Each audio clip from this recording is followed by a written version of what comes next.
Do you really think you know the people around you? Some people seem kind, fragile, even close to you. Maybe as trustworthy as a family member. But as Carl Gustav Jung warned, the greatest danger doesn't come from those who consciously plan harm. It comes from those who have never met their own inner darkness. Because the person who hasn't faced their unconscious inevitably projects it outward. And often, that projection lands on you. The first one we meet is the unconscious manipulator.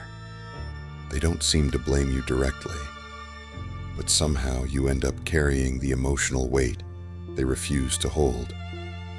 Their sadness, frustration, or anger suddenly feels like your fault. Jung called this projection. What someone can't accept in themselves, they throw onto someone else. And while you think you're helping them, you're actually being slowly and quietly drained. Next comes the persona bearer, always smiling, kind, helpful, even standing beside you in your worst moments. But suddenly, their soft tone hides sharp remarks. Their glances make you uncomfortable. You start questioning yourself. Did I do something wrong? Am I the problem? But what you're dealing with isn't a person. It's a role. Even they don't know what lies beneath their own mask, and they expect you to wear one too. You begin to suppress your emotions, measure your words, and eventually lose touch with your own self. Then appears the repressed shadow, always controlled, composed, doing the right thing. But beneath that surface lies a storm of denied rage, desire, and pain. And one day, it erupts, and the target is you. Everything they can't accept in themselves, they try to expel by blaming you.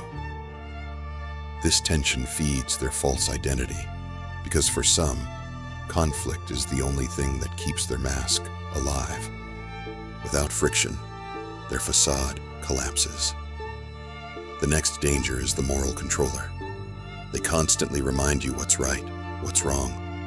But deep down, they're running from their own hidden desires. They judge others to avoid judging themselves. And you become the sinner, the flawed one, the guilty one. Their values become your prison. You begin to repress your own instincts, just to meet their ideal. Then comes the complex-driven person. One day they love you, the next they dismiss you, because the pain of their past still controls their present. A single word, a silence, a look, can trigger an emotional storm inside them. But that storm isn't about you. It's about something long buried. Still, you get pulled into it.